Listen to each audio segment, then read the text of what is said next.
నమస్కారం city news కి స్వాగతం. ముందుగా ముఖ్యాంశాలు.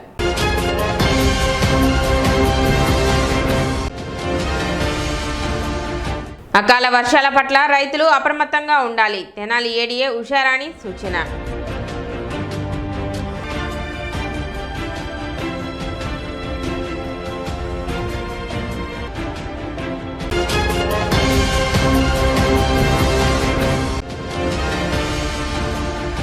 దళిత క్రైస్తవులను ఎస్సీ జాబితాలో చేర్చాలి. బహుజన సమాజ్వాదీ పార్టీ రాష్ట్ర కోఆర్డినేటర్ పరంజ్యోతి డిమాండ్.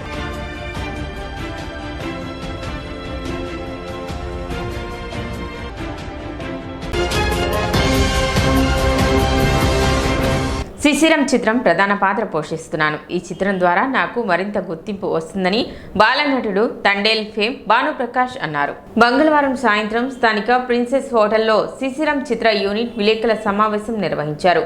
భానుప్రకాష్ మాట్లాడుతూ కళల కానాచి తెనాలిలో షూటింగ్లో పాల్గొనడం సంతోషకరమన్నారు. అనుభవజ్ఞులైన రత్నాకర్ దర్శకత్వంలో సినిమాలో నటించడం ఆనందంగా ఉందన్నారు. ఈ శిశిరం సినిమా అలాగే ఈ తెనాలి అన్నీ ఎంతో స్పెషల్ అండి. నాకు తెనాలి అంటే గుర్తొచ్చేది మా రత్నాకర్ గారు. అండ్ శిశిరం మూవీ, కొన్ని మూవీస్ అనేవి మన దాంట్లో కొన్ని స్పెషల్ మూవీస్ అనేవి ఉంటాయి మన లైఫ్లో. అలాంటి నా లైఫ్లో ఒక మంచి స్పెషల్ మూవీ వచ్చేసరికి శిశిరం మూవీ. ఎంతో ఇంట్రెస్టింగ్ క్యారెక్టర్, కానీ ఎంతో బాగా రాశారు నా క్యారెక్టర్ని. నా డ్రీమ్ క్యారెక్టర్ అండి ఇది. సో ఇంకా ఎక్కువ రివీల్ చేయను, బట్ ఎంతో బాగుండబోతుంది. ఖచ్చితంగా అవార్డు అయితే కొడదాం అనుకుంటున్నాం. రత్నాకర్ గారు ఎన్నో డైలాగ్స్ రాశారు. ఎన్నో డైలాగ్స్లో నాకు నచ్చిన డైలాగ్ వచ్చేసరికి మీకు ఇప్పుడు చెప్తాను. టార్గెట్ పెట్టుకున్నాక టర్నింగ్ తీసుకో, వర్షన్ ఏదైనా విన్నింగ్ మాత్రమే అప్డేట్ చేస్తాను. ఇలాగ ఈ ఒక్క డైలాగ్ ఎంతో బాగుంది. సో సినిమా కూడా ఎంతో బాగుంటుంది. సో ఫస్ట్ షెడ్యూల్ అయిపోయింది, సెకండ్ షెడ్యూల్తో ఇంకా బాగా చేస్తామండి. దర్శకులు రత్నాకర్ మాట్లాడుతూ ఏప్రిల్ 9 నుండి 11 వరకు తెనాలి పరిసర ప్రాంతాల్లో షూటింగ్ జరుగుతుందన్నారు. తండేల్ చిత్రంలో జాతీయ సమైక్యతను చాటి చెప్పే పాత్రలో భాను అద్భుత నటన చేసినందుకు గాను భానును తహసీల్దార్ గోపాలకృష్ణ, ఎంఈఓ మేకల Lakshminarayana, one town CI Mallikarjunarao, choreographer అమ్మ సుధీర్లు అభినందించారు. సమావేశంలో ప్రొడక్షన్ డిజైనర్ ఎం శ్రీకాంత్, పిఆర్ఓ అంబటి శ్యామ్ సాగర్ తదితరులు పాల్గొన్నారు. చేయగలిగానంటే మన తహసీల్దార్ గారు ఎంఈఓ గారు పూర్తి సహకారం నాకు అందించడం వల్లనే చాలా స్పీడ్గా కొనసాగుతుంది. ఎంతో శ్రమ కూర్చి హిందీ సినిమా చేస్తూ కూడా మన మీద తెనాలంటే కళ కానాచి అని నమ్మి తెనాల్లో నేను కొంతకాలం కళాకారులతో కలిసి ఉండాలని, అట్లాగే పిల్లలతో కూడా తను చాలా ఐక్యమయ్యాడు. ఇక్కడ ఉన్న ఇప్పుడు దాకా చాలా ట్రైనింగ్ కూడా అయ్యాడు. అన్ని స్కూళ్ళు తిరుగుతూ పిల్లలతో కలిసి ఉండడం, వాళ్ళంతా గమనించడం, చాలా ప్రాక్టికల్గా చేస్తాడు. చాలా నటనల కన్నా అది జీవించడం అంటారు కదా, అది ఆ లక్షణం అందుకే అబ్బింది భవనం అంటే. అతను ఇప్పుడు ప్రజెంట్ చేస్తున్న హిందీ సినిమా డెఫినెట్గా జాతీయ స్థాయిలో అవార్డు కొడుతుంది. మేము చేస్తున్న శిశిరము కూడా 100% డబ్బు ఫైనాన్షియల్గా మమ్మల్ని సంతృప్తి చేయకపోయినా మంచి గుర్తింపు వస్తుందని నమ్ముతున్నాం. టాలెంట్ ఎక్స్ప్రెస్ శ్రీశ్రీ మీడియా నిర్వహణలో ప్రతి ఏటా నిర్వహించే అంబేద్కర్ ఎక్సలెన్స్ అవార్డుల ప్రధానోత్సవం అట్టహాసంగా నిర్వహించారు. స్థానిక గాంధీ చౌక్ వద్ద హోటల్ ప్రిన్సెస్లో జరిగిన సన్మాన సభలో ముఖ్య అతిథులుగా తెనాలి తహసీల్దార్ కేవి గోపాలకృష్ణ, ఎంఈఓ మేకల Lakshminarayana, one town CI Mallikarjunarao పాల్గొన్నారు. పాత్రికేయ రంగంలో సేవలందిస్తున్న జర్నలిస్టులకు గత 4 ఏళ్లుగా ఈ అవార్డును అందిస్తున్నట్లు టాలెంట్ ఎక్స్ప్రెస్ నిర్వాహకులు సినీ దర్శకులు కనపర్తి రత్నాకర్ తెలిపారు. 2025 అంబేద్కర్ ఎక్సలెన్సీ అవార్డును ఆంధ్రప్రభ రిపోర్టర్ ఉన్నం ధావనభూషణ్ కు ప్రదానం చేశామన్నారు. అంబేద్కర్ ఎక్సలెన్సీ అవార్డు అందించి సత్కరించారు. తహసీల్దార్ గోపాలకృష్ణ మాట్లాడుతూ సమాజంలో వెలితిగా ఉన్న అంశాలపై ప్రత్యేక కథనాలను రాయాలని విలేకరులను కోరారు. జర్నలిస్టులుగా రాణిస్తూ అంబేద్కర్ ఎక్సలెన్సీ అవార్డు పొందిన భూషణంను అభినందించారు.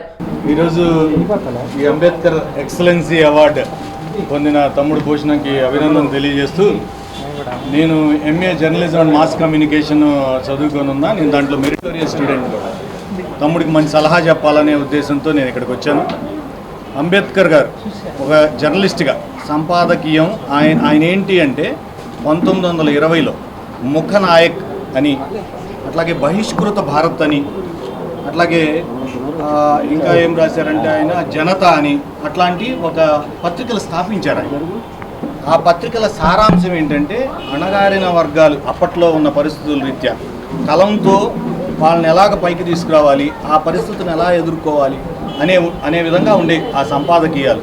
కలం గొప్పది అని నమ్మిన వ్యక్తి, ప్రపంచ మేధావి ఊరినే అవ్వలేదు కదా, ప్రపంచాన్ని మేధావిగా ప్రపంచం గుర్తించింది అంటే ఆయన పేద బడుగు బలహీన వర్గాల అభ్యున్నతి కోసం ఆయన చేసిన రచనలు అప్పట్లో ఒక విప్లవం. నేను ఇవన్నీ 1898లో స్పానిష్ అమెరికన్ వార్ ఇవన్నిటి మీద నాకు ఈ జర్నలిజం మీద నాకు ప్రత్యేకంగా ఒక అవగాహన ఉంది. నేను ఎలా కోరుకుంటాను అంటే ఒక జర్నలిస్ట్గా మీకు నాకు ఇచ్చే ఒక తమ్ముడుగా మా సలహా ఏంటంటే ఎప్పుడైనా ఎలా ఉండాలంటే జర్నలిజం అణగారిన వర్గాలని మన వంతు సహాయంగా వాళ్ళని పైకి తీసుకురావడానికి కృషి చేయాలి. భూషణం మాట్లాడుతూ జర్నలిస్టుగా సేవలందిస్తున్న తనకు అంబేద్కర్ ఎక్సలెన్సీ అవార్డు మరింత బాధ్యతను పెంచిందని అన్నారు. ఎంపిక చేసిన కమిటీకు కృతజ్ఞతలు తెలిపారు. తన కుటుంబ సభ్యులు, స్నేహితులు భూషణాన్ని సత్కరించారు. 2018లో నేను జర్నలిజంలో అడుగు పెడతాం జరిగింది. అప్పటి నుంచి ఇప్పటి వరకు అనేక పత్రికల్లో పనిచేశాను. ఆ పనిచేస్తున్న క్రమంలో Sri Sri media, talents express, Ratnakar అన్న నన్ను యూనియన్లో జాయిన్ చేసుకొని ఫ్రమ్ ద బిగినింగ్ నేను మొట్టమొదటి జాయిన్ అయిన రోజులు కానీ ఇప్పటి వరకు నాకు ప్రతి విషయంలో యూనియన్ తరపున కానీ జర్నలిజంలో మెలుపులు కానీ అన్నయ్య నాకు చెప్తూ ఉంటాడు.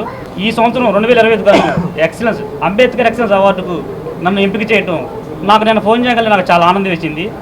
నా తమ్ముడు ఇట్లాని శ్యామ్ సాగర్ అన్న, రత్నాకర్ అన్న, పోతే శ్రీకాంత్ అన్న వీళ్ళు ముగ్గురు ఫోన్ చేసి నేను ఎంపిక చేసామన్న కానీ నాకు చాలా ఆనందం వేసింది. ఈ అవార్డు పొందడమే కాకుండా అంబేద్కర్ ఎక్సలెన్స్ అవార్డుకి ఏదైతే పొందానో ఆ అవార్డుకు తగ్గట్టుగా నేను జీవిస్తానని సమాపకంగా తెలియపరుస్తున్నాను. కార్యక్రమంలో ఎంఈఓ మేకల Lakshminarayana, one town CI Mallikarjunarao, Andhra Pradesh working journalist federation Tenali గౌరవ సలహాదారులు ఎస్ఎస్ జహీర్, జిల్లా కార్యదర్శులు మునిపల్లి శ్రీకాంత్, అంబటి శ్యామ్ సాగర్, కోశాధికారి SSV Shekhar, vice president Achyuta Sambasivarao, సభ్యులు పాదత్తి వెంకట్, కోడూరు నాగరాజు, శ్రీరామ్ సుభాష్ తదితరులు పాల్గొన్నారు. జర్నలిస్టులు వచ్చేసి చాలా కష్టపడుతూ ఉంటారు. ఎండలో కానివ్వండి, వానలో కానివ్వండి, ప్రతి ప్రోగ్రామ్ కవర్ చేయడానికి 2 వీలర్స్ మీద ఈ పోలీస్ పార్టిసిపేషన్ కంటే ముందు, విఐపి పార్టిసిపేషన్ కంటే ముందుగా మన జర్నలిస్టులు అందరూ కూడా ఎంతో కష్టపడి ప్రతి ప్రోగ్రామ్ కవర్ చేస్తారు. అంతేకాకుండా వాళ్ళు ఇన్వెస్టిగేషన్ కూడా చేసి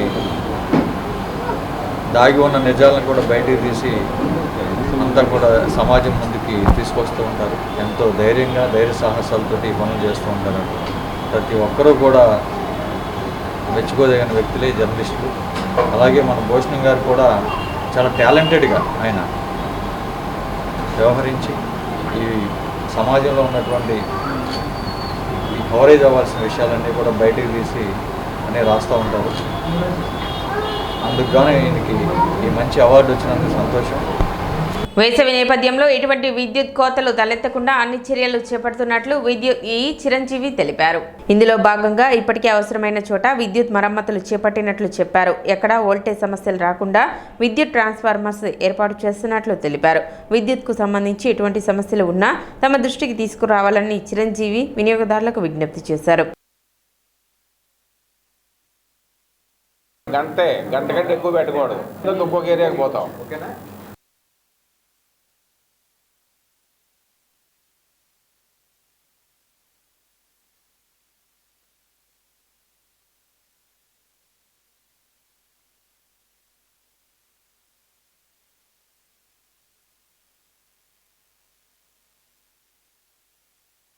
మనకి ఎండాకాలం వస్తుంది కాబట్టి సమ్మర్ సీజన్లో విద్యుత్ వినియోగం కూడా పెరుగుతుంది.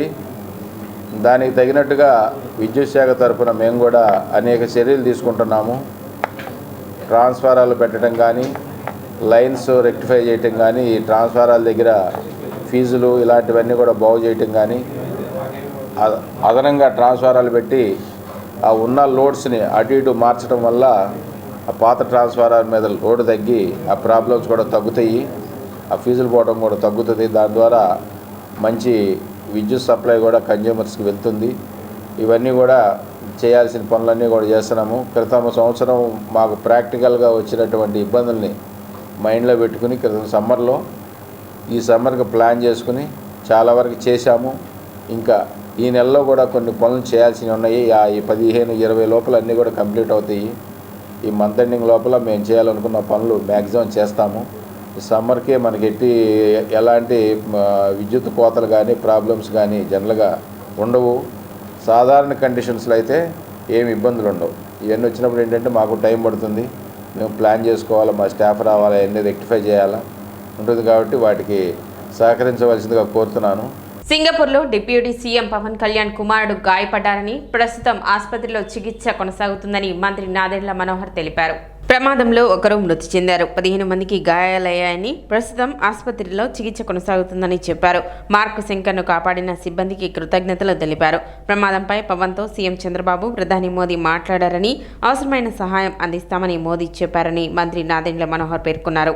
రెండో కుమారుడు మార్క్ శంకర్ సింగపూర్ ప్రాంతంలోని రివర్ వ్యాలీలో జరిగిన అగ్ని ప్రమాదంలో సుమారు 15-19 మంది విద్యార్థులకి అనేక రకాల గాయాలు, 3rd degree బర్న్స్, ఒక విద్యార్థి ప్రాణాలు కూడా కోల్పోయారనే సమాచారం అందింది.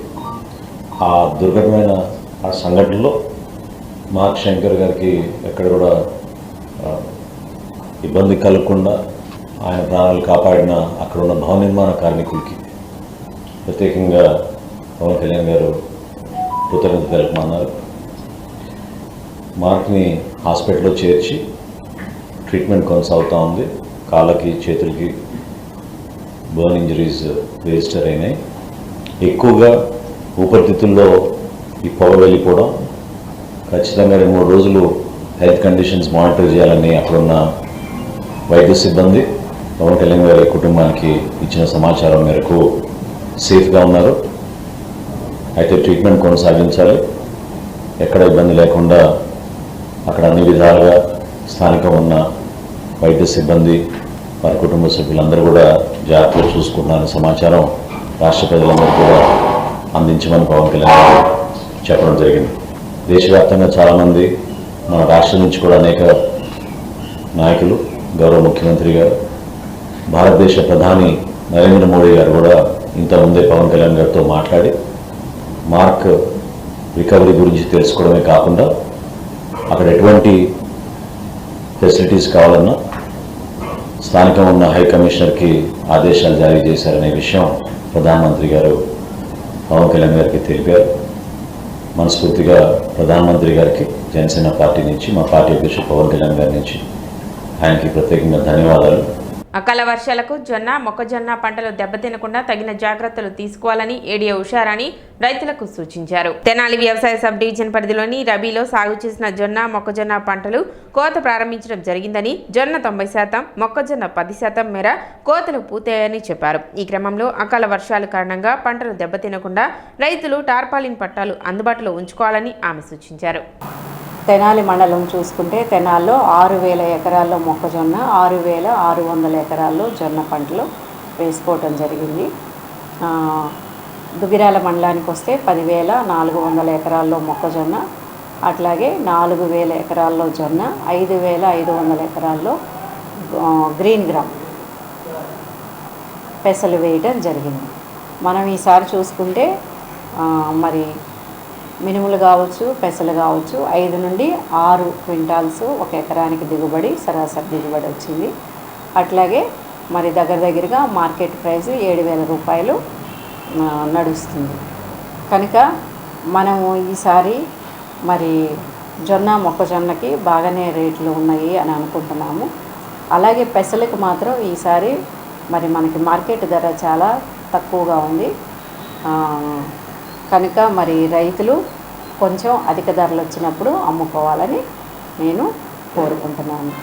ఎవరైనా మరి ఇప్పుడు అకాల వర్షాలు పడుతున్నప్పుడు కొంచెం జాగ్రత్తగా మనకున్నటువంటి సమాచారాన్ని తెలుసుకొని దానికి తగిన విధంగా టార్పాలిన్ పట్టాలను అందుబాటులో పెట్టుకొని ఖచ్చితంగా రాత్రి వేళల్లో వాటిని కప్పి ఉంచుకొని మరి అకాల వర్షాలకి ఎక్కడ మన పంటలు జొన్న, మొక్కజొన్న దెబ్బతినకుండా చూసుకోవాల్సినటువంటి బాధ్యత మనందరి మీద ఉంది. కాబట్టి ఈ యొక్క జాగ్రత్తలు పాటించవలసిందిగా కోరుకుంటున్నాను. మండలంలోని జంపని గ్రామంలో చరిత్ర ప్రసిద్ధిగాంచిన శ్రీ భూసహిత శ్రీ చెన్నకేశ్వర స్వామివారి దేవస్థానంలో మంగళవారం ఏకాదశి పర్వదినాన 7:30 గంటలకు మూల విరాట్ స్వరూపం చెన్నకేశవుని సూర్యకిరణాలు తాకాయి. పాదాల నుండి కిరీటం వరకు స్వామివారి ప్రతి అంగాన్ని తాకుతూ 40 నిమిషాలకు పైగా సూర్య భగవానుడు కేశవుణ్ణి స్పృశించాడు. ఈ సుందరమైన అనుభూతిని కలిగించే దృశ్యాన్ని భక్తులు చూసి తన్మయం చెందారు. ఉత్తరాయణ పుణ్యకాలంలో తరచుగా స్వామివారిపై సూర్యకిరణాలు పడుతూ ఉంటాయని అర్చకులు తెలిపారు. ఈ సందర్భంగా స్వామివారికి సూర్య అష్టకం పంచసూక్తాలను పఠించి సూర్యునికి తర్పణాలు వదిలారు. ప్రతి సంవత్సరం ఉత్తరాయణ పుణ్యకాలంలో స్వామివారి ఇష్టదైవమైనటువంటి సూర్యభగవానుడు, అలాగే వేమూరు మండలం జంపని గ్రామంలో వేంచేసి ఉన్న శ్రీభూసహిత శ్రీ చెన్నకేశవ స్వామివారి యొక్క దేవస్థానంలో పూర్ణమైనటువంటి అనుగ్రహం తప్పనిసరిగా కలుగుతుంది. గ్రామానికి లోకానికి కూడా ఆ